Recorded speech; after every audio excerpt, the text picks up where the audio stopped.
महाशिवरात्रि कब है, इसका क्या महत्व है, शिवरात्रि का क्या अर्थ है और इस दिन किन किन मंत्रों की हम साधना करें कि हमें मंत्र सिद्धि हो जाए और किस तरह से शिवरात्रि के दिन पूजा करें। जय श्री राम दोस्तों, आज का मेरा वीडियो इसी पर है। दोस्तों, रोज़ की तरह यदि आपको मेरा वीडियो पसंद आता है तो आप मेरे चैनल को सब्सक्राइब करें, मेरे वीडियो को लाइक करें, कमेंट करें, शेयर करें, सब कुछ करें और पुण्य प्राप्त करें। और दोस्तों, ये पूजा पाठ संबंधी जानकारी जितनी मेरे पास है मैं अपने वीडियो के माध्यम से सभी को बताना चाहती हूँ। दोस्तों, जब तक आपको सिर्फ बोला जाए कि ये करो, ये मत करो, ऐसा मत करो, तो आपको एक बार लगेगा सब ढोंग है। लेकिन क्यों नहीं करो और क्यों करो, अगर आपको ये पता लग जाए तो आप ढोंग नहीं समझेंगे उसको। और हमारे बच्चे, खासकर हमारे बच्चों को अगर इसके पीछे का साइंस पता लग जाए तो बच्चे बिना बोले ही मानेंगे। लेकिन पेरेंट्स के पास जवाब नहीं होता है जब बच्चे क्वेश्चन करते हैं। क्यों नहीं होता है? क्योंकि शास्त्र नहीं पढ़े हैं। तो मैं अपने वीडियो के माध्यम से कोशिश करती हूँ कि शास्त्र संबद्ध जो बातें हैं वो मैं यहाँ पर बताऊँ। तो दोस्तों, पहले जानते हैं शिवरात्रि का महत्व क्या है। दोस्तों, कहते हैं कि शिवरात्रि के दिन शिव जी और माता पार्वती जी का विवाह हुआ था। तो विवाह सबको पता है कैसे हुआ था। तो सभी देवता पृथ्वी पर आए थे। तो इस दिन सभी देवता पृथ्वी पर होते हैं, इसलिए शिवरात्रि का अत्यधिक महत्व होता है, क्योंकि देवताओं से भरी होती है हमारी पृथ्वी। दोस्तों, सभी को पता है मनुष्य होते हैं, भूत होते हैं, पिशाच होते हैं, गंधर्व होते हैं, बहुत सारी योनियां हैं। तो इनमें देवता, जो भी देवता हैं वो सब पृथ्वी पर आए होते हैं। भगवान शंकर की शादी में भूत भी आते हैं, पिशाच भी आए होते हैं, इसलिए इस दिन का बहुत ज़्यादा महत्व है। दूसरा, शिवरात्रि, पूरी रात्रि का महत्व है। शिव जी की रात्रि है, मतलब पूरी रात्रि उस दिन आप कोई भी जप ले लें, कोई भी मंत्र ले लें, उसका जाप करें तो आपको सिद्धि प्राप्त होगी इस दिन। दोस्तों, 4 रात्रियां बहुत महत्वपूर्ण होती हैं, उसमें एक रात्रि शिवरात्रि भी है। इस पर मैं वीडियो बनाऊंगी कि 4 रात्रियां कौन कौन सी हैं जो बहुत महत्वपूर्ण है। तो दोस्तों, शुरू करते हैं आज का वीडियो कि शिवरात्रि इस बार कब आ रही है। इस बार महाशिवरात्रि 8 मार्च को आ रही है। भगवान शिव पूरी सृष्टि के अधिपति हैं। ऐसा कोई वरदान नहीं जो आपको शिव जी नहीं दे सकते हैं। वो आपको माला माल कर देंगे। देखिए, उन्होंने सोने की लंका दे दी थी रावण को। तो ऐसा कोई भी वरदान नहीं जो भगवान शिव आपको नहीं दे सकते हैं। तो इसीलिए, क्योंकि उनके पास इतनी पावर्स हैं, उनकी इतनी साधना है, इतनी तपस्या है, तो इसीलिए सभी देवता, गंधर्व, राक्षस, भूत, प्रेत, पिशाच, नाग, मनुष्य सभी उनकी पूजा करते हैं। जीवन में कभी भी कोई भी संकट आ जाए तो आप शिव जी हमारे सहायक होते हैं। शिवरात्रि को क्या करना चाहिए अब मैं आपको ये बताती हूँ। तो दोस्तों, शिवरात्रि को सुबह जल्दी उठ करके, स्नान करके, फल फूल जो भी आपको शिव जी को अर्पित करना है, सब कुछ इकट्ठी करके सामग्री, 1 लोटा जल लेकर के आप जाएं शिव जी के मंदिर में।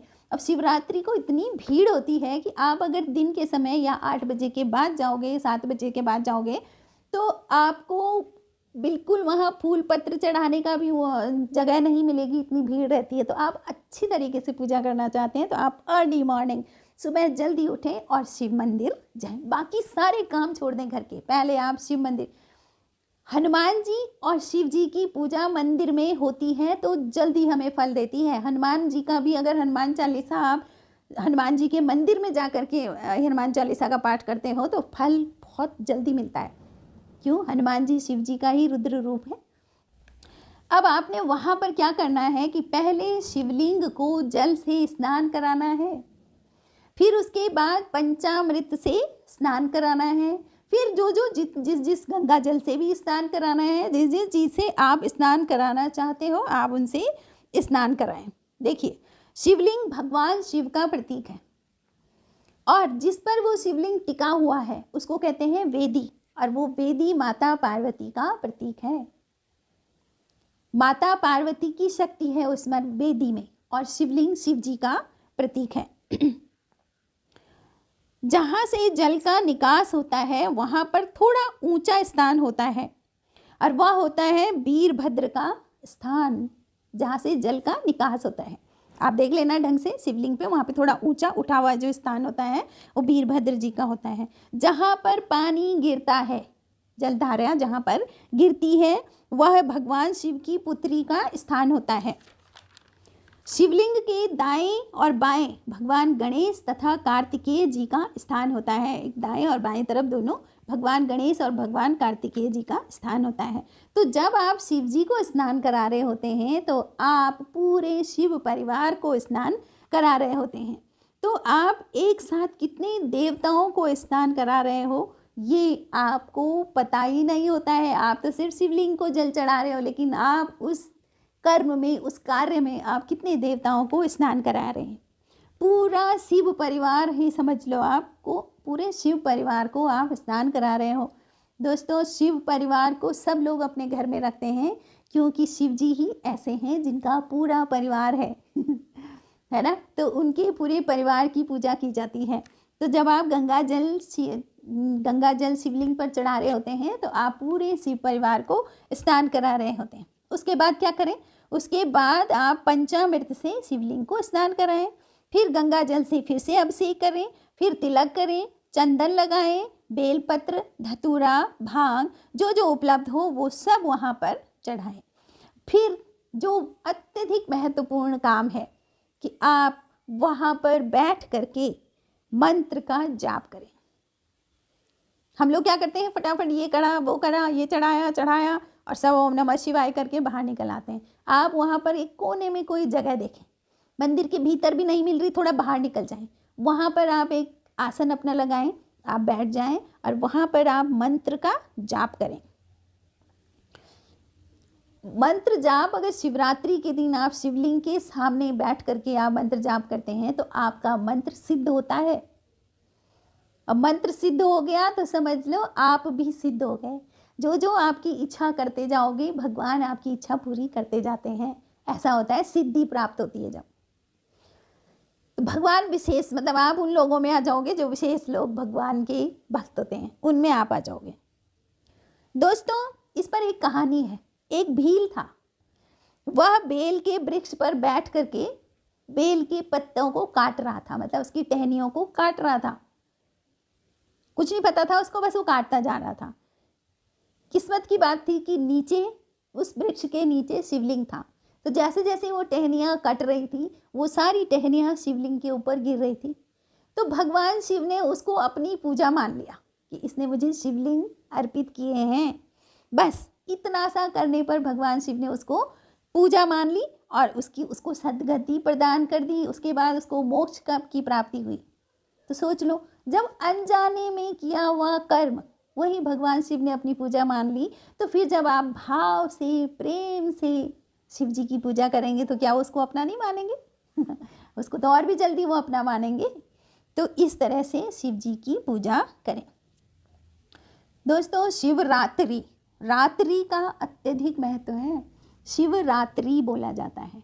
व्रत तो पूरे दिन भर रखा जाता है क्योंकि शरीर की शुद्धि के लिए, लेकिन रात्रि का अत्यधिक महत्व है।